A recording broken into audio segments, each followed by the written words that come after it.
RRR తర్వాత Rajamouli super star Mahesh తో cinema చేస్తున్నాడు. ఈ సినిమాను ఫారెస్ట్ అడ్వెంచర్ మూవీగా తెరకెక్కిస్తున్న విషయానికి తెలిసిందే. దుర్గా ఆర్ట్స్ బ్యానర్లో KL నారాయణ భారీ బడ్జెట్తో నిర్మిస్తున్న ఈ సినిమా ప్రస్తుతం షూటింగ్ శరవేగంగా జరుగుతుంది. అయితే మహేష్ తో సినిమాను అనుకున్న విధంగా 2 ఏళ్లలో పూర్తి చేయాలని చూస్తున్నాడు జక్కన్న. మహేష్ కూడా సినిమాకు కావాల్సిన డేట్స్ అడ్జస్ట్ చేస్తున్నాడు. ఫిల్మ్ నగర్ టాక్ ప్రకారం 2027లో ఈ మూవీ రిలీజ్ చేసే ప్లానింగ్ ఉందట. అయితే రాజమౌళి సినిమా, అది కూడా మహేష్ తో సినిమా రిలీజ్ ఎప్పుడు అన్నది చెప్పడం కష్టం. ఇక మరోపక్క రాజమౌళి మహేష్ సినిమా తర్వాత ఏ హీరోతో చేస్తాడన్న డిస్కషన్ కూడా మొదలైంది. రాజమౌళి హీరోల లిస్టులో NTR, ప్రభాస్, అల్లు అర్జున్ ఉన్నట్టు తెలుస్తుంది. NTR తో ఆల్రెడీ 3 సినిమాలు చేశాడు జక్కన్న. మళ్లీ తారక్ తో మరో సినిమా చేయాలని ప్లానింగ్లో ఉన్నాడట.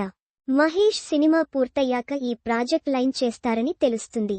అంతేకాదు బాహుబలి ప్రభాస్ తో కూడా రాజమౌళి మరో ప్రాజెక్ట్ ని అనుకుంటున్నాడట.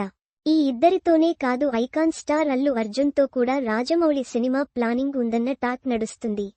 మిగతా వారంతా కూడా రాజమౌళి సినిమాలతో పాన్ ఇండియా క్రేజ్ తెచ్చుకుంటే, అల్లు అర్జున్ మాత్రం సుకుమార్ తో కలిసి చేసిన పుష్పతో పాన్ ఇండియా పాపులారిటీ తెచ్చుకున్నాడు.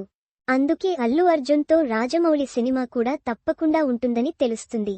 ఇక వీరే కాకుండా రాజమౌళి లిస్టులో మరికొంతమంది తమిళ స్టార్స్ కూడా ఉన్నట్టు టాక్. సూర్యతో రాజమౌళి ఎప్పుడో సినిమా చేయాలని అనుకోగా అది కాస్త మిస్ అయింది.